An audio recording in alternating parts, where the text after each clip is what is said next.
ठंड में सौतेली बहनें। माँ, ये जगह कितनी ज्यादा सुंदर है ना। मैंने तो सोचा था मैं इस बार अपने विंटर वेकेशन में कहीं पर भी नहीं जा पाऊंगी। हाँ बेटा, ये पहाड़ी इलाका मुझे भी बहुत सुंदर लगा। उर्वशी, सौंदर्या, चलो हम लोग वहाँ चलते हैं। वहाँ का व्यू कितना ज्यादा सुंदर है ना। साहब एक गुब्बारा ले लो। बेटा, इतनी सी उम्र में आप लोग सड़क पर ऐसे गुब्बारे बेच रहे हो, कहीं कोई गाड़ी आ गई तो? आपके माता पिता कहाँ हैं? हम दोनों का दुनिया में कोई नहीं है। ये गुब्बारे बेचकर दिन में 10-20 रुपए कमा लेते हैं और उसी से ही गुजारा चलाते हैं। आप ये कुछ पैसे रखो और इससे कुछ खा लेना, ठीक है? नहीं साहब, हमें ये पैसे ऐसे मुफ्त में नहीं चाहिए। हम लोग गरीब हैं, लेकिन हम मेहनत का ही खाना पसंद करते हैं। आप इसके बदले ये सारे गुब्बारे ले लीजिए। उन दोनों बहनों को इतनी छोटी सी उम्र में इतनी ईमानदारी और मेहनत से काम करता देख सौंदर्या के दिल के अंदर उन दोनों बहनों के लिए ममता जाग जाती है। इन दोनों बच्चों का इस दुनिया में कोई नहीं है। देखिए ना, ये दोनों कितनी ज्यादा प्यारी और मेहनती हैं। क्यों ना हम इन्हें गोद ले लें। वेद को भी वो दोनों छोटी बहन बहुत ज्यादा पसंद आती हैं और वो उन दोनों बहनों को गोद ले लेता है। बेटा, ये सब तुम दोनों के लिए है और आज के बाद तुम तीनों बहनें हो। तुम तीनों कभी भी एक दूसरे का साथ नहीं छोड़ना। हम कभी भी एक दूसरे का साथ नहीं छोड़ेंगे। जब से ये दोनों इस घर में आई हैं, तब से मम्मी पापा सिर्फ इन दोनों से ही प्यार कर रहे हैं। मुझे तो भूल ही गए हैं। जो चीज सिर्फ मेरे लिए आई थी और वो चीज अब इन दोनों के लिए भी आ रही है। उर्वशी मन ही मन कीर्ति और सृष्टि से नफरत करने लगती है। वेद और सौंदर्या का सृष्टि और कीर्ति को इतना प्यार करना उर्वशी को बिल्कुल भी पसंद नहीं था, लेकिन शायद भगवान को कुछ और ही मंजूर था। ऑफिस जाते समय सौंदर्या और वेद की गाड़ी का ब्रेक फेल हो जाता है, जिससे उन दोनों का एक भयानक एक्सीडेंट होता है और दोनों की फौरन ही मौत हो जाती है। मम्मी पापा, आप दोनों क्यों मुझे अकेला छोड़कर चले गए? आप दोनों के अलावा मेरा इस दुनिया में कोई भी नहीं है। आप दोनों कुछ बोल क्यों नहीं रहे हो? उर्वशी दीदी, देखो ना, मम्मी पापा को क्या हो गया? ये सब सिर्फ तुम दोनों की वजह से हुआ है। पहले तो तुम दोनों ने मेरे मम्मी पापा का प्यार मुझसे छीन लिया और अब मेरे मम्मी पापा को ही मुझसे छीन लिया है। मैं तुम दोनों को कभी माफ नहीं करूंगी। उर्वशी अपने माता पिता की मृत्यु का कारण सृष्टि और कीर्ति को मानने लगती है और उनसे बहुत ज्यादा नफरत करने लगती है। कीर्ति, खाना खा ले, तूने कल से कुछ भी नहीं खाया है। नहीं दीदी, मेरा कुछ खाने का मन नहीं कर रहा है। मेरी बहन थोड़ा सा खा ले, वरना मैं भी नहीं खाऊंगी।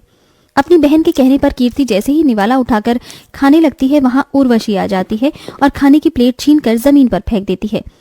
पहले तो मेरी मम्मी डैडी को खा गई और अब यहाँ आराम से खाना खा रही हो। घर में इतने सारे काम पड़े हैं, कौन करेगा? जाकर जल्दी से घर के सारे काम करो, वरना तुम दोनों को मैं घर से ही निकाल दूंगी, समझी? फिर इस कपकपाती ठंड में सड़क पर भटकते रहना। कीर्ति, सृष्टि उर्वशी को अपनी सगी बहन मानते थे, इसीलिए वो उसकी सारी बात मानते थे। कीर्ति, सृष्टि ऐसी ठंड के मौसम में भी छोटी सी उम्र में ठंडे पानी में घर के सारे कामकाज करती हैं। ठंडे पानी में काम करने की वजह से उन दोनों के हाथों में छाले पड़ जाते हैं, लेकिन उर्वशी ये सब नजरअंदाज करती है। मैंने इनसे अपना होमवर्क करने को कहा था, लेकिन ये दोनों तो सो रही हैं, वो भी हीटर चलाकर। उर्वशी एक बड़े से बर्तन में ठंडा पानी डालकर उसके अंदर बहुत सारे बर्फ के टुकड़े डाल देती है और उसे लाकर सो रही सृष्टि और कीर्ति के ऊपर डाल देती है। ठंडे पानी की वजह से दोनों बहनें घबराकर और ठंड से कांपती हुई उठती हैं। हो दीदी, आपने इतनी ठंड में हम पर ये बर्फीला पानी क्यों डाल दिया है? मेरा बस चलता तो मैं तुम दोनों पर बिल्कुल खौलता हुआ पानी डालती, लेकिन वो क्या है ना, गर्मी का मौसम नहीं है, ठंड का मौसम है, इसलिए मैंने तुम पर ये ठंडा ठंडा पानी डाला। अब तो तुम दोनों की आँख खुल गई होगी ना, तो चलो जाकर मेरा होमवर्क करो और मेरे लिए गर्मा गर्म कॉफी बना कर लाओ। अच्छा दीदी, मेरी तबीयत खराब है, मैं आपका होमवर्क बाद में कर दूंगी, मुझे थोड़ी देर आराम करने दीजिए। तुझे आराम करना है? अगर तू आराम करेगी तो घर के सारे काम कौन करेगा? मेरे माँ बाप को खाकर तुम दोनों बहनों को चैन नहीं मिला क्या, जो अब तुम्हें आराम भी करना है? जितना बोला जाए उतना ही करो, समझी? उर्वशी का ऐसा बर्ताव कीर्ति और सृष्टि के पास सहने के अलावा और कोई चारा ही नहीं था। दोनों ही हमेशा अपनी सौतेली बड़ी बहन के सारे अत्याचार सहती और कभी कोई शिकायत नहीं करती। उर्वशी दिन रात उन दोनों से ठंड के मौसम में ठंडे पानी से काम करवाती और कभी उन्हें गर्म चिंटे से जलाती, तो कभी कभी उन्हें पहनने के लिए गर्म कपड़े तक नहीं देती। लेकिन दोनों ही सौंदर्या की बातों को याद करते हुए सब कुछ सहती हैं। समय बीतता है और आज ये तीनों बहनें बड़ी हो जाती हैं। कितनी बार कहा है तुमसे कि मेरी परमिशन के बिना तुम लोग गर्म कपड़े नहीं पहनोगी, लेकिन तुम दोनों इतनी मोटी मोटी जैकेट पहनकर आराम कर रही हो। मैंने कहा उतारो ये जैकेट। तुम्हारी वजह से बचपन से लेकर आज तक मैं कैसे अपने माता पिता के प्यार के लिए तड़पी हूँ, उतना ही तुम दोनों भी ठंड में तड़पोगी। दीदी, हमें कितनी बार आपसे कहा है कि हम मम्मी पापा की मौत के जिम्मेदार नहीं हैं। आखिरकार वो हमारे भी तो मम्मी पापा थे ना। नहीं, वो सिर्फ मेरे मम्मी पापा थे।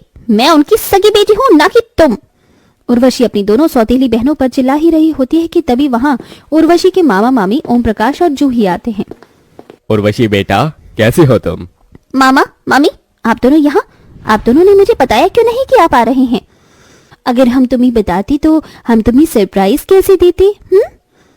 ये तुम दोनों यहाँ खड़ी खड़ी मेरी शक्ल क्या देख रही हो? जाओ मामा मामी के लिए नाश्ता लेकर आओ। उर्वशी बेटा, तूने अभी तक अपनी इन दोनों सौतेली बहनों को अपने साथ रखा हुआ है। मामा मामी, मैं तो कब से इन्हें निकाल देती, लेकिन माँ ने कहा था कि मैं इन दोनों का साथ कभी ना छोड़ूं, इसीलिए मैं इन्हें इस घर में रहने दे रही हूँ। लेकिन मेरे दिल में इन दोनों के लिए सिर्फ नफरत है। आप दोनों यहाँ बैठिए, मैं अभी आती हूँ। उर्वशी के वहां से जाते ही, अच्छा हुआ इसके दिल में अभी तक अपनी इन दोनों सौतेली बहनों के लिए नफरत है। मुझे तो लगा था ये तीनों इतने सालों में मिल न जाए। अब हमें कुछ भी करके उर्वशी से जायदाद के पेपर्स पर साइन करवाना होगा और ये सारी जायदाद को अपने नाम करवाना होगा। ओम प्रकाश और जूही दोनों की नजर उर्वशी की प्रॉपर्टी पर थी। ओम प्रकाश और जूही को बात करते हुए कीर्ति और सृष्टि देख लेते हैं और जाकर ये सारी बात उर्वशी को बता देते हैं। तुम दोनों को शर्म नहीं आती मेरे मामा मामी के खिलाफ ऐसी साजिश करते हुए? पहले ही मुझसे मेरे माँ बाप को छीन लिया और अब मेरे मामा मामी को मुझसे दूर करना चाहती हो। दीदी, हम सच कह रहे हैं, हमारी बात पर विश्वास करो। जस्ट शट अप, निकल जाओ मेरे घर से और मुझे अपनी शक्ल मत दिखाना। सृष्टि और कीर्ति अब पूरी तरह से टूट जाते हैं और घर छोड़कर चली जाती हैं, जिसका फायदा ओम प्रकाश और जूही उठाते हैं और जायदाद के पेपर बनवाकर उर्वशी के पास ले जाते हैं। ये किस किस चीज के पेपर हैं? उर्वशी बेटा, ये पेपर तेरे माता पिता ने बनवाकर मेरे पास संभाल कर रखे थे। इन पेपर पर साइन करने के बाद तू अपने बिजनेस को पूरी तरीके से टेक ओवर कर सकती है। लेकिन मम्मी पापा ने तो मुझे कभी इसके बारे में कुछ नहीं बताया। तू उस समय बहुत छोटी थी। चल अब जल्दी से साइन कर दे, ये पेपर हमें अब कोर्ट में भी जमा करवाने हैं। उर्वशी को जूही और ओम प्रकाश पर शक होता है। उर्वशी उन पेपर पर साइन करने से पहले उन पेपर को पढ़ लेती है, जिसे पढ़कर वो जान जाती है कि वो पेपर बिजनेस के नहीं बल्कि उसकी प्रॉपर्टी के हैं और उसके मामा मामी उसकी प्रॉपर्टी अपने नाम करवा रहे हैं। सृष्टि कीर्ति बिल्कुल ठीक कह रहे थे, आप दोनों की नजर में मेरी प्रॉपर्टी पर है। काश मैं उनकी बात मान लेती। हाँ बेटा, काश तुम उनकी बात मान लेती। चल अब जल्दी से इन पेपर पर साइन कर दे, वरना ये गन की सारी गोली तेरे भेजे में उतार दूंगा। मैं पेपर्स पर साइन नहीं करूंगी। ये प्रॉपर्टी मेरे मम्मी पापा की है, ना कि तुम्हारी।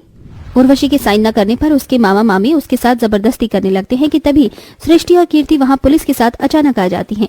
पुलिस ओम प्रकाश और जूही को गिरफ्तार कर लेते हैं। दीदी, आप ठीक तो हो ना? आपको कहीं चोट तो नहीं लगी?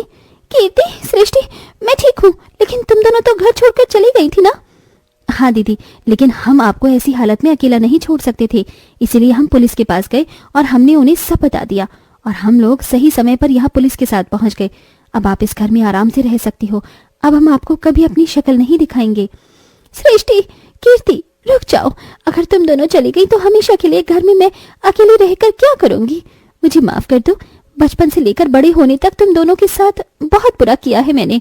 मम्मी पापा की आत्मा को ये सब देखकर बहुत दुख हो रहा होगा, लेकिन अब मुझे मेरी गलती का एहसास हो गया है। अपनी इस बड़ी बहन को माफ कर दो। आप हमसे माफी मत मांगिए, आपने हमें स्वीकार कर लिया, यही हमारे लिए काफी है। हमें हमारी बड़ी बहन मिल गई और हमें कुछ नहीं चाहिए।